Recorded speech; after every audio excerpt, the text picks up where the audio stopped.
Sveiki visi, šiame video parodysiu, kaip atsiųsti ir įdėkti Windows 11 į kompiuterį, kuris netitinka minimalių Windows 11 reikalavimų. Tam jums prireiks USB flash drive, minimaliai 16 GB talpos, interneto ir kito veikiančio kompiuterio su Windows operacinė sistema, nesvarbu kokios versijos. Pirmas žingsnis – atsisiųsti Windows 11 ISO atvaizdą. Tam atsidarome naršyklę ir rašome Windows 11 atsisiųsti. Pasirenkam pirmą tinklalapį, oficialų Microsoft. Čia randam kurti Windows 11 diegimo laikmeną. Spaudžiame atsiųsti dabar. Atidarom programą. Laukiam.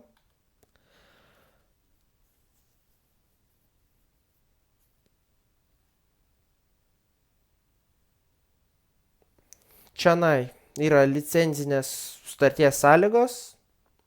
Persiskaitom. Priimam sąlygas.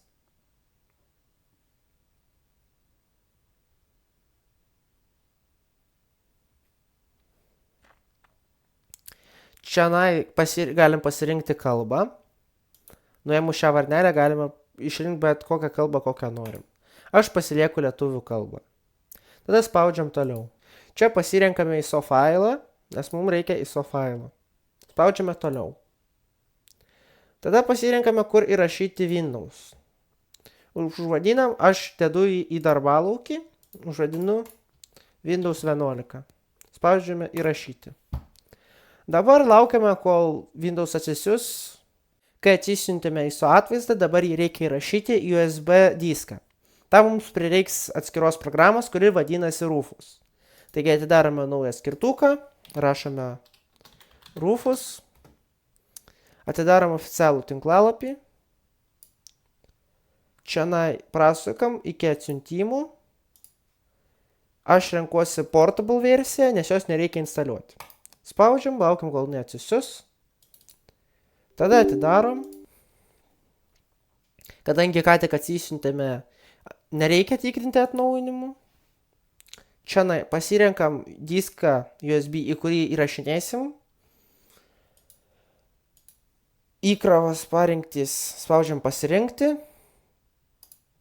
Iš darbalaukio pasirenkam arba kur jūs išsaugot disk ISO atvaizdą. Spaudžiam atidaryti. Čia visi nustatymai automatiškai nusistato, spaudžiame pradėti. Dabar galime nuimti minimalius reikalavimus. Uždedam varnelę ant pašalinkite 4 GB plus RAM saugaus įkrovimo ir TPM 2.0 reikalavimus. Tada pašalinkite internetinės Windows paskyros reikalavimą.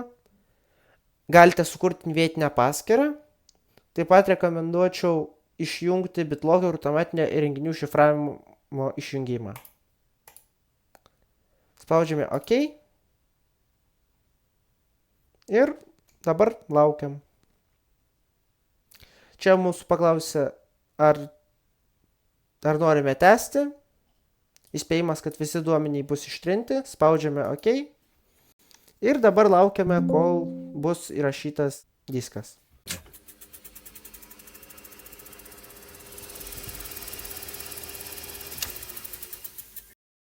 Dabar, kai būsena pasikeitė į pasiruošęs, diskas paruoštas. Dabar tiesiog prijungiame prie kompiuterio. Atsidarom boot meniu ir paleidžiam Windows. Ir jie įsidėks be minimalių reikalavimų ant bet kokio kompiuterio. Ačiū, kad žiūrėjote, prenumeruokit kanalą, viso gero.